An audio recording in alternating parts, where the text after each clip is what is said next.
For nearly 50 years, Cleveland has been host to the Cleveland International Film Festival, which is this massive event where filmmakers, directors, producers come from all around the world to showcase what they've been working on, films small and large, and people come from far and wide to see them right here in Cleveland. So hopefully while we're here today, this is an event that's happening over the next few days, and they're streaming online. They're modern. So we're going to learn a bit about it today, hopefully get to meet a few folks involved in some of these movies, and we're going to bring it to you here on Cleveland Tales.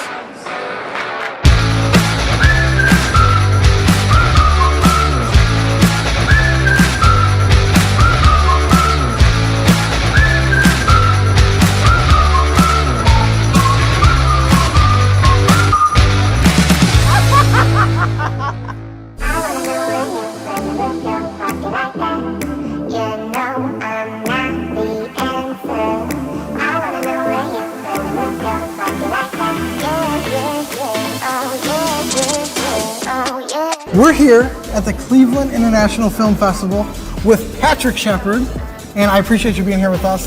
Thank you so much. Thanks for coming over. Tell me a little bit about the Cleveland International Film Fest. All right, well, this is our 47th year, and our mission is to present the newest and best films from around the world and help people learn something along the way. I love it. So here at this festival, you're going to find 121 feature films and 199 short films from 67 different countries. And essentially, there's two festivals. There's the Playhouse Square Festival that runs through Saturday, April 1st, and we're going to have 192 screenings over the course of the 11-day Playhouse Square Festival in 4 theaters here. The Mimi, Ohio Theater, where we're at right now, the KeyBank State Theater, the Allen Theater, and the Upper Allen. Nice. And that will be followed by a streaming festival that will run from April 2nd through the 9th. Very cool. We'll make sure to have all the links on the screen so everybody can find them. This has been going on, you said 47 years? Yes. 47 years. And every year it's a little bit different. It keeps growing, and I love that about it. And you guys are all about bringing amazing films to people in modern ways. One of the things I love about technology is we have the ability to tell stories that may have been way in the past in a much better platform now. And that's why I think we see more period dramas. We crave them because now it's really like traveling through time. Now, are you a native Clevelander? Born and raised in Lorain County in Wellington, actually. Okay. So what are some of the things you love about Cleveland?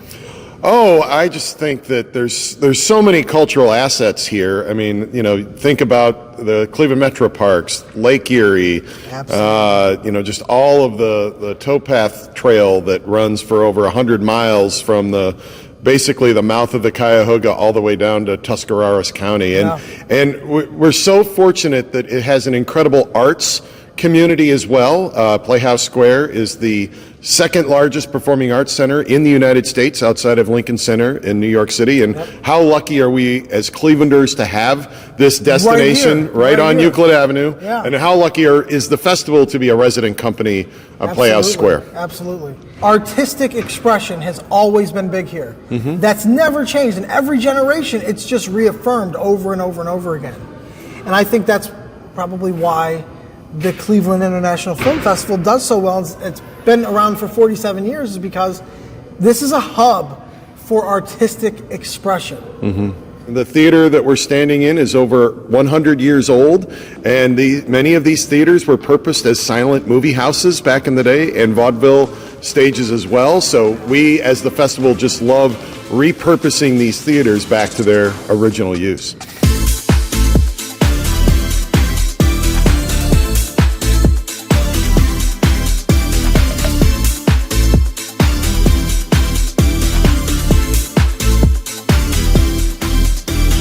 I'm Christalyn Hampton. I am the producer for Rise and Rebuild, A Tale of Three Cities. I love it. And I'm Asako Gladsjo, one of the directors of the film.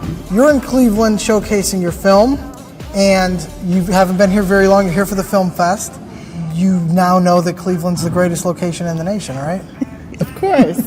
We're discovering. Great. So tell me about the film. Well, it looks at the history of how black wealth has been destroyed for generations all across the country, and it looks at people today in 3 different cities who are doing things to build something new despite that history. So it's like giving us a look back at the history, but through contemporary stories of people in Wilmington, North Carolina, Chicago, and Atlanta. So this is a very important issue that you tackled through film, and I think that's great because we have these mediums.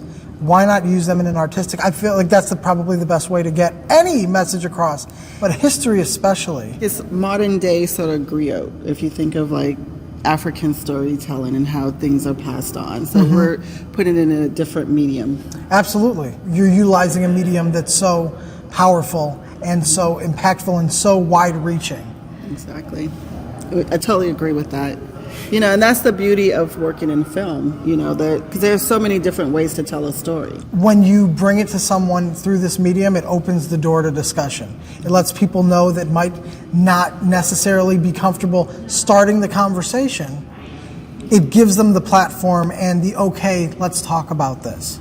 True. And what I will say as well, it's a very, sobering history that's evoked by these stories. They're really hopeful stories. There's also humor. There's also a lot of optimism in the people that you see. So I think that it's not a depressing watch. Yes. Even though you learn about some pretty bad history. Yeah, well, see, but that's important. And the fact that you were able to make sure that all of that's together says a lot about the process, says a lot about the medium, and I'm thrilled that you guys are here. You can stream it online. So this is even making it more modern and more convenient to experience this film and hear this story and really get to appreciate what you're doing. The screening for Rise and Rebuild is April 2nd through the 9th. Love it. Okay, so we're going to have to check that out for sure. Yes, please. So do you have any big plans while you're here in town?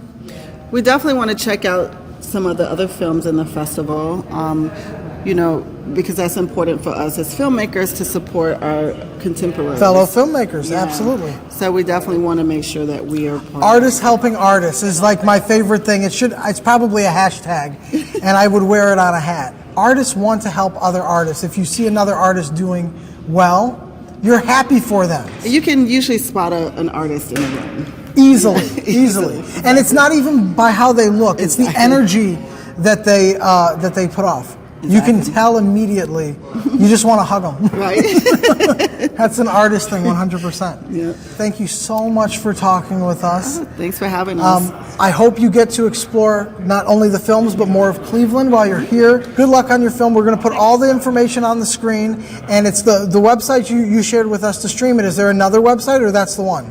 You can also look up One Story Up Productions. Okay. That's the production company that produced the film. And do you have anything on social media that we can encourage people to follow, like, and share? One Story Up on Instagram. One Story Up on Instagram. Definitely. Follow, subscribe, do all of that. Yes. This is great. Thank you so much. Thank you. Enjoy Cleveland. We will.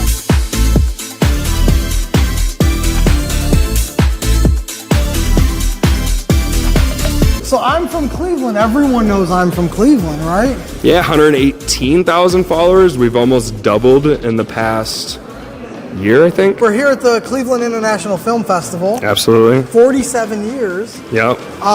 This has become its own institution within Cleveland. Absolutely.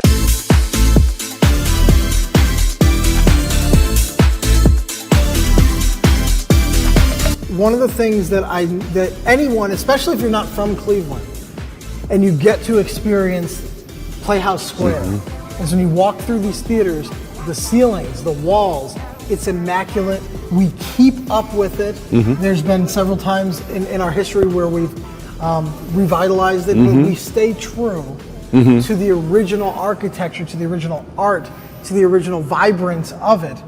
And there's very few places in the United States where you have something that's that true to its original nature, that's that true to the passion of those who created it. As I'm sure you know, these theaters were nearly demolished in the early 1970s. They were movie houses through the late 1960s, and they served other purposes, but they basically all shut down.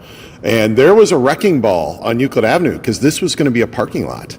but there were a They series. were going to pave paradise to put up a parking lot. Right. Although these theaters were in very bad shape by the late 60s and early 70s. Yeah. So, there were just people downtown that wanted more surface parking, and, Sure. and they thought that this would be a great place to do it. Fortunately, there were a bunch of community leaders that stood up and stopped it. And they slowly, throughout the 70s, and then they sped up in the 80s and the 90s, renovating these theaters back to their original grandeur.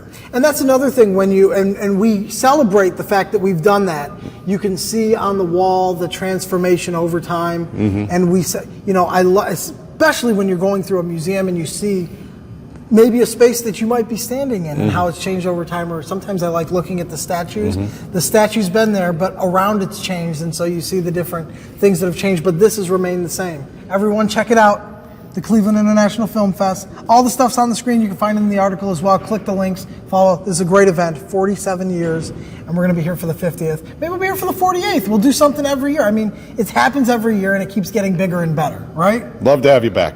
This is so great, and I'm so happy that you were able to talk with me today. Thanks for coming over. Absolutely. We'll see you next time. We got a little bit more exploring to do. Great. But remember, the next time you want to know what to do, where to go, and what to see, check out the show and Cleave it to us. Cleave it to us. You know what it is. I'm from Cleveland.com. Cleave to us. We're going to do it big.